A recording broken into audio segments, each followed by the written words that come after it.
The Situation Room with Wolf Blitzer, weekday afternoons at 5 Eastern on CNN. They connect presidents, pop stars, and millions of just plain folks. They're the little messages that are changing the world in 140 characters or less.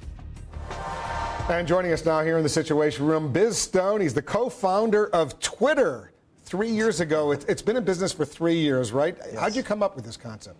Well, actually, the concept was born from kind of a hack week or two that we had. And we were supposed to be working on an entirely different project.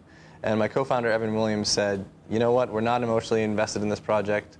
Everyone pair up and create something cool. And so I had become friends with one of the engineers who was working at this other project with us named Jack Dorsey.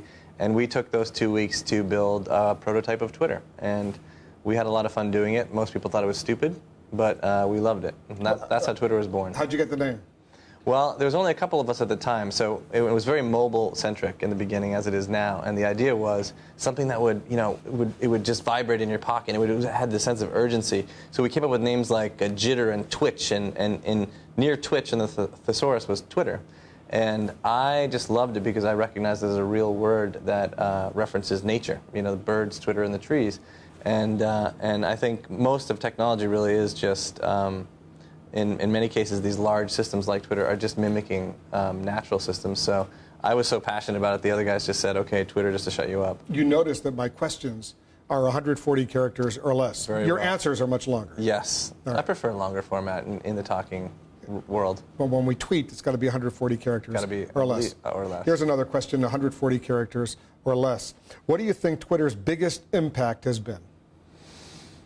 Well, from my perspective, I think that Twitter's biggest impact has shown us that it really doesn't matter how sophisticated our algorithms get or how many machines we add to the network, that if Twitter is to be a triumph, it's not to be a triumph of technology, but a triumph of humanity. What we've seen people using it for during times of crisis and to raise awareness and funds for charities and to, in journalism and just in everyday life has shown us that people are basically good, and when you give them a tool to do good things, they'll prove it to you on a daily basis, and that has been sort of a big inspiration for all of us working on Twitter. Name a few politicians you follow.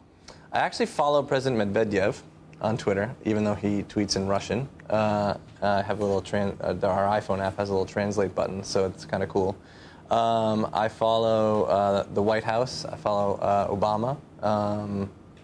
And I think that's about it as far as I can recall. I think I might follow Claire McCaskill, too, because I met her last April, and she was a hoot. What about me? Of course. I will now be following you. I'm going to check to see if you follow me. And I want to make sure you do. Do you? I'm going to check, too. You better check. Obviously, it hasn't made a big impact in your life, my tweets. Is that what you're saying? Well, now that I've met you, I'm definitely going to follow you. Social media in general.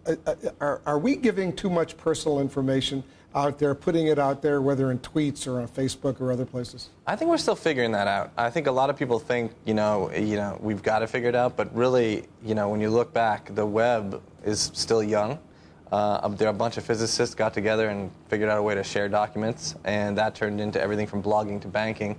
And people are still discovering blogging, and then they're discovering social networking, and now they're discovering Twitter. And I think we're still discovering what the lines are in terms of the benefit of putting information out there and meeting new people and getting a job, and the disadvantages in saying something you regret and revealing too much information. So I think we're still identifying what those correct boundaries are, and we're in the process of that now. I asked some of my Twitter followers for suggested questions, and let's put a few up behind you, and we'll see. This one came in from @Wisdom in Bloom. I would ask him if he could sum up the real point of Twitter. What would it be? I'd say the real point of Twitter is to help people discover and share what it is that's happening around them in their world. It really has become an information network that's very focused on real time. Here's another question from @Gail Harrier, and I'll put it up there if you want to take a look. What's his next project? My next project is to continue working on Twitter. We're very much invested in putting all of our time into Twitter. I do advise a few companies on the side. But mostly, I spend most of my time thinking and working on Twitter. Yankee Fan 25. Are you surprised at how much impact social media has on the daily news cycle and its use by people in suppressed nations? I'm surprised by the rate at which it's been adopted, but I'm not completely surprised because my co-founder Evan Williams and I have been developing these large-scale systems that allow people to express themselves and communicate for more than 10 years now, having developed blogging platforms. So to see the media and journalism take to Twitter wasn't entirely surprising. I thought actually very early on that we could be very complementary to the service. I mean, as a service to journalism, and that's proving, I think, to be true. We have another one from Agency Note. How do you make money on Twitter with the lack of advertising? Actually, we have advertising on Twitter. One of the things that we focused on very early was building value before profit. And we could have put traditional banner ads all over the site earlier and made money earlier. But we wanted to grow the network, make it relevant, make it useful to many people around the world in their everyday life before we introduced a relevant and meaningful way to monetize the system. My co-founder and I used to work at Google. They did a really good job of creating AdWords, which are actually advertisements that are also relevant to users. So when you're searching for something like coffee, and a result happens to be from Starbucks, but it's what you were looking for, but it's also an ad, that's great. It's native to the system. So we make our money right now using a suite of promoted products we call promoted tweets, promoted trends, and promoted accounts. And all of these are just native aspects of Twitter. A tweet is in Twitter, but a company can pay to promote that tweet. In other words, have more people see it. One final question, 140 characters, why?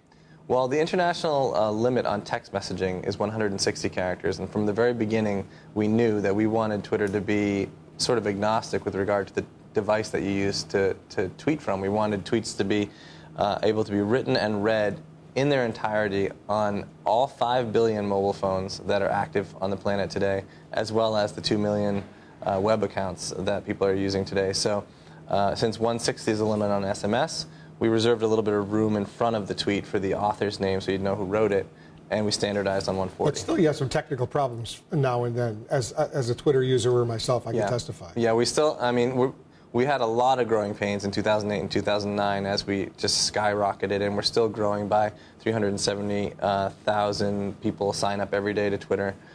We've gotten a much better handle on it, but we're still suffering some growing pains due to this amazing growth. Well, you've done an amazing job, Biz Stone. Congratulations. Thank you so much. Thanks for coming into the Situation Room.